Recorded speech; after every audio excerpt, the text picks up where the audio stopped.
Have you ever had a trials event where you just didn't perform as well as you knew that you could have because of this? Your mindset. Trials can be such a mental game, and today we're going to be talking about goal setting and a whole lot more.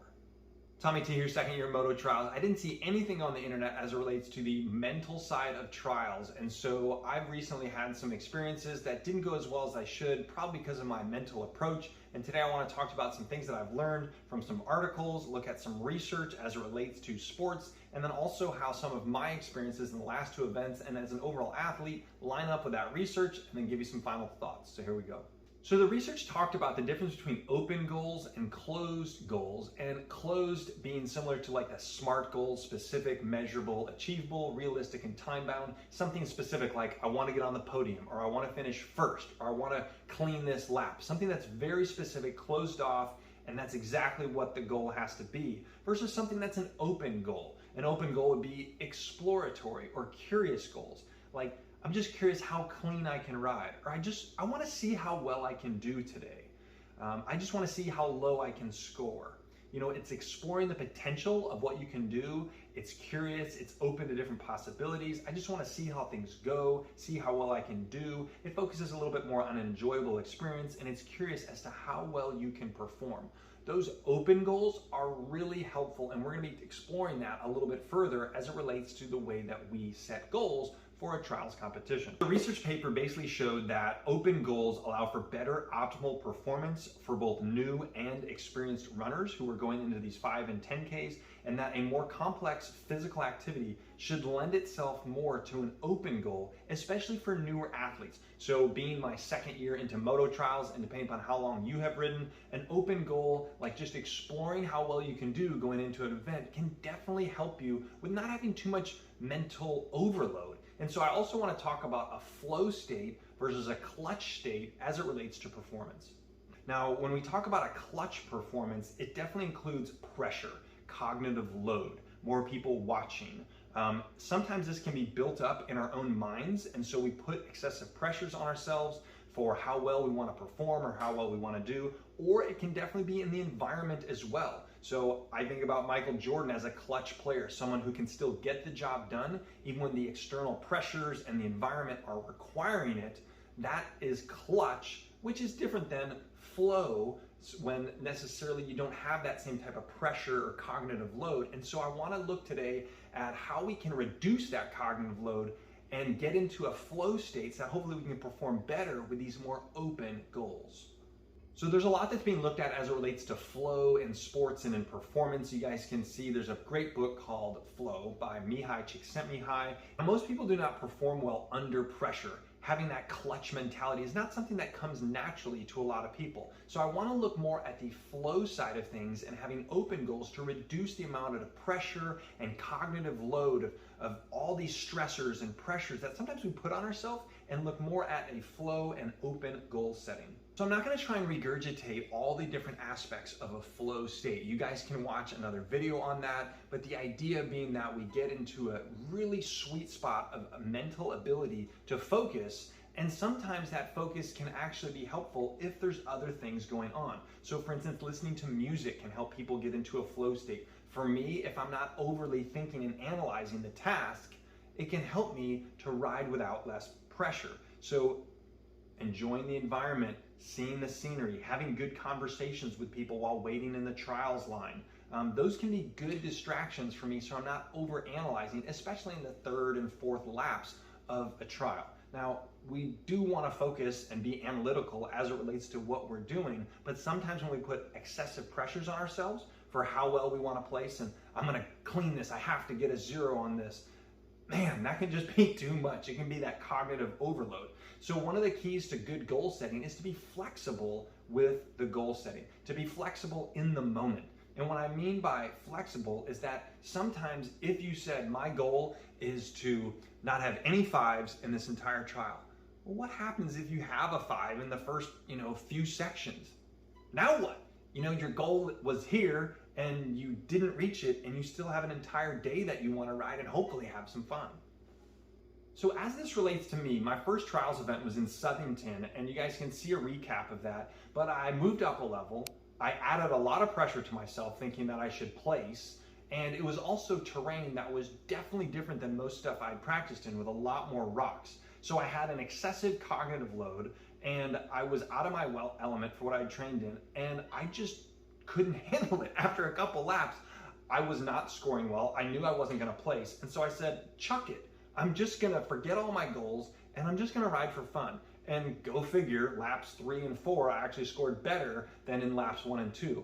Sure, some of that's due to experience, but it's also due to setting more realistic goals of just wanting to have fun and see how well I could do for the rest of the day, as opposed to the excessive pressure that I put on myself.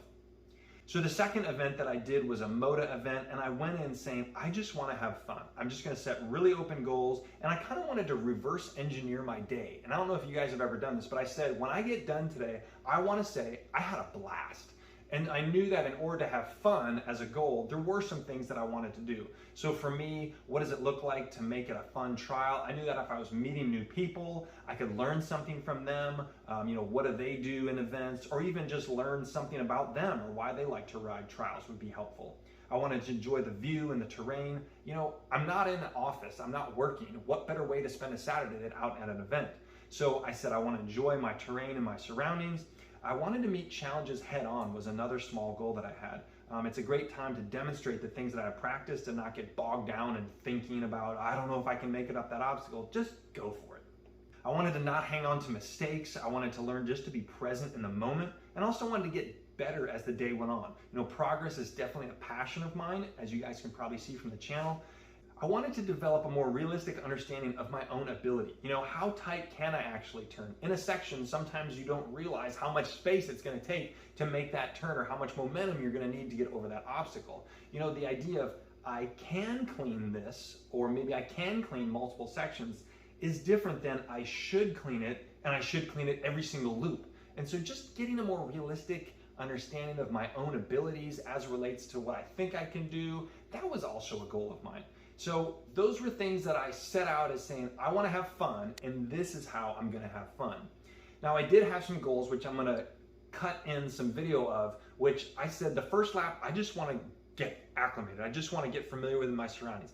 The second loop, I wanted to intentionally try and hop in each section of the entire loop, just to get familiar with hopping in an event, which is way different when the tape is up and the terrain's not level, compared to hopping over there in the driver, which I feel I can do. So after that, I said, I want to just see how well I can perform hopping if need be, but not necessarily forcing myself to hop. So I did have goals for each lap, and I'm going to go ahead and show you guys how those played out. Hi, here with Jared Harold. What's your goals for today? My goals are to win, definitely. Awesome. Not 5, not get hurt. That's about it. I'm going no pressure on myself. I'm just going to have fun. Yep. So after my second loop, intentionally hopping once or more in each section, my third loop, I just tried to ride as clean as possible, and I went up with a nice low score, 2 points for the whole loop. I was riding clean through 8 sections, and then the last 2 sections I took a single point on each, but that was definitely the best I'd ridden, so super pumped about that. And another way that I have fun is to progress at an event, which means as I walk away from that trials event, I want to know, what do I need to do to get better for next time? So I'll intentionally, as things are going, realize, okay, that's something I need to work on and train on in the weeks or months before the next event. So some of my final thoughts on this mental side of trials are to set open goals. A lot of trials riders are type A, they're task oriented, they want to get things done, but the research has shown, and so is my experience, that if you are a little more open and curious and just say, I want to see how low I can go, you can reduce that cognitive load and that pressures that we put on ourselves and actually perform better in a state of flow. I would encourage you to set multiple goals and be willing to adjust them and be flexible in the moment, especially if things aren't going the way that you wanted.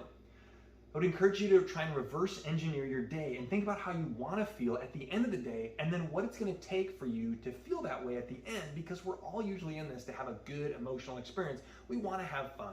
We're not going to be pro trials riders, so why not have fun in the process instead of getting frustrated with our own performance? I would encourage you to ask yourself, what's the main reason that you ride? For me, I want to ride for progress, to get better, to learn something, and also to have fun.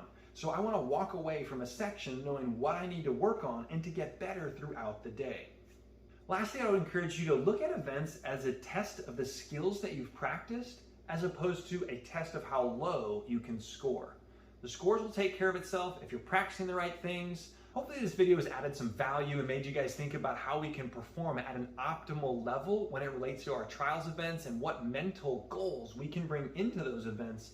So if this has been helpful, drop a comment below. I'm considering making some more mental side of trials videos, and I really appreciate all the subscribers and all the comments that you guys are making. It really helps me continue to want to make these videos for you guys, because hopefully it's adding value to the trials community, which is my goal. As a second-year rider, I haven't got all this figured out, but I'm just trying to document the journey and share with you the things that I'm learning so that you can be a better rider as well. I'll see you in the next one.